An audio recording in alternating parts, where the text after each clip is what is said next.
Hello दोस्तों, स्वागत है आपका एबीपी विजन्स पर। आखिर ये शराब घोटाला है क्या? कैसे शुरू हुआ सबसे बड़ा सियासी ड्रामा? जानिए सब कुछ। असल में 3 साल पहले 17 नवंबर 2021 को राजधानी दिल्ली में आम आदमी पार्टी सरकार ने नई शराब नीति को लागू कर दिया था। दिल्ली शराब घोटाले मामले में सीएम अरविंद केजरीवाल को ईडी ने गिरफ्तार कर लिया है। ये बड़ी बात है कि एक सिटिंग सीएम को जांच एजेंसी ने अरेस्ट किया है। आज़ाद भारत में काफी कम बार ऐसा हुआ है कि पद पर आसीन किसी मुख्यमंत्री को इस तरह से गिरफ्तार किया गया हो, लेकिन अब क्योंकि गिरफ्तारी हो चुकी है, ऐसे में आगे का रास्ता भी चुनौतीपूर्ण रहने वाला है। जानकारी के लिए बता दें कि ईडी ने अरविंद केजरीवाल को शराब घोटाले में अरेस्ट किया है। इसी मामले में मनीष सिसोदिया और संजय सिंह को भी गिरफ्तार किया जा चुका है। दूसरी पार्टी की बड़ी नेता के कविता का भी शराब घोटाले में ही अरेस्ट हुआ है। अब सभी के मन में सवाल है कि आखिर ये सारा विवाद है क्या? किस बात को लेकर सियासी ड्रामा चल रहा है? ये नई वाली शराब नीति थी क्या? सरल शब्दों में सारा विवाद समझने की कोशिश करते हैं।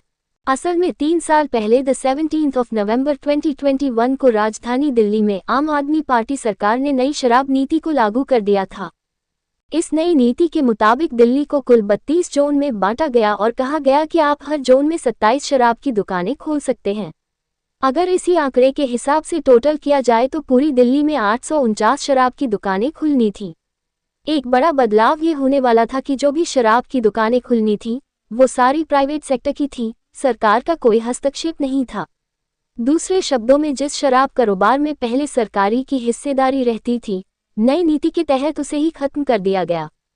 इसे और आसानी से ऐसे समझा जा सकता है कि नई नीति लागू होने से पहले तक दिल्ली में शराब की 60% दुकानें सरकारी रहती थीं, वहीं 40% प्राइवेट द्वारा ऑपरेट की जाती थीं। लेकिन नई नीति के बाद 100% दुकानें प्राइवेट करने की बात हुई। अब केजरीवाल सरकार ने अनुमान ये लगाया था कि इस नीति के बाद 3500 करोड़ का सीधा फायदा होगा। एक और बड़ा परिवर्तन ये देखने को मिला था कि नई नीति के बाद शराब की दुकान के लिए जो लाइसेंस लगता था उसकी फीस कई गुना बढ़ गई थी। तकनीकी भाषा में उसे एक लाइसेंस कहते हैं, जिसके लिए कोई दुकानदार पहले 25 लाख रुपए देते थे, बाद में 5 करोड़ तक देने पड़ रहे थे। अब विवाद इसलिए खड़ा हुआ क्योंकि नई नीति लागू होने के बाद राजस्व में भारी कमी के आरोप लगने लगे। एक उदाहरण से समझने की कोशिश करते हैं। 750 ml की जो एक शराब की बोतल थी, उसका दाम 530 से बढ़कर 560 रुपये कर दिया गया था। उस वजह से एक रिटेल कारोबारी का मुनाफा 33.35 से बढ़कर 363.27 रुपये तक पहुंच गया। इसका सीधा मतलब ये था कि रिटेल कारोबारी को 10 गुना तक का फायदा पहुंच रहा था। लेकिन सरकार को जो पहले 329.89 रुपये का फायदा मिलता था, वो घटकर 3.78 तक पहुंच गया। इसी वजह से कहा गया कि सरकार को जबरदस्त नुकसान हुआ। अब एक सवाल ये उठता है कि सीएम अरविंद केजरीवाल कैसे इस मामले में फंस गए। असल में कुछ दिन पहले इसी मामले में केसीआर की बेटी की कविता को अरेस्ट किया गया था।